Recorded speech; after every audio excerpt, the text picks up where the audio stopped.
tumigil ang iyong mundo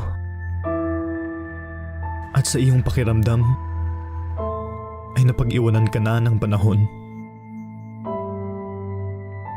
Sumisilip ng sumisilip, umaasa ng umaasa, na sana sa susunod na pagmulat ng mata ay balanse na.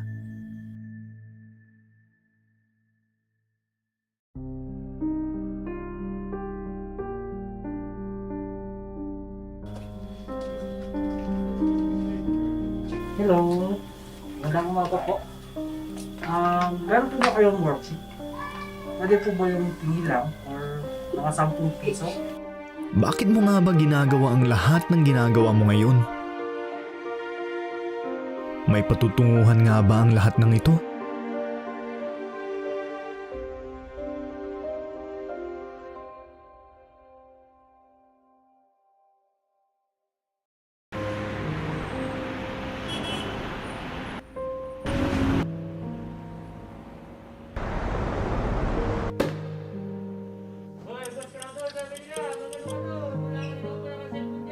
Kakatapos ko lang. Ang kakatapos ang daming nakatambak doon na hugasin. Tanong mo kasi kay Jeremy. Si Kuya Jeremy ginagawa kasi Kuya Jeremy doon. Ay, may ginagawa ko. Bakit mo nga ba ginagawa ang lahat ng ginagawa mo ngayon? May patutunguhan nga ba ang lahat ng ito?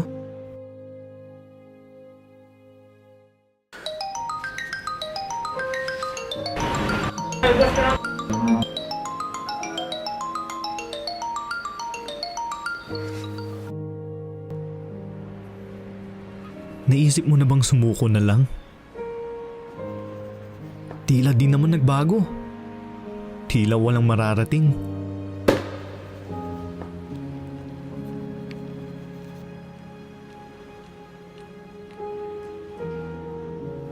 Napapagod ka na ba?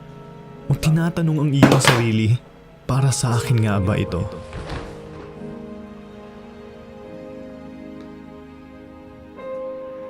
Kalaban mo ang pagkakataon na kahit anong pilit mong pag-igihan ay may mga bagay na hindi mo kontrolado.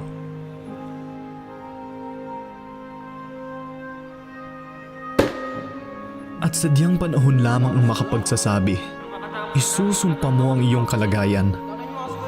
Makakaramdam ka ng pagsisisi. Bakit ito ang pinili kong tahakin?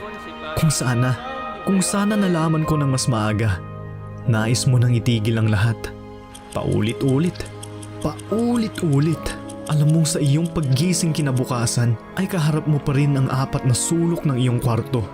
Kukunin ang worksheet at libro, pipindot sa calculator at magsusulat, maghahanda sa klase, ayusin ang sarili. Ngunit sa huli ay hindi pa hihintulutang dumalo sa klase.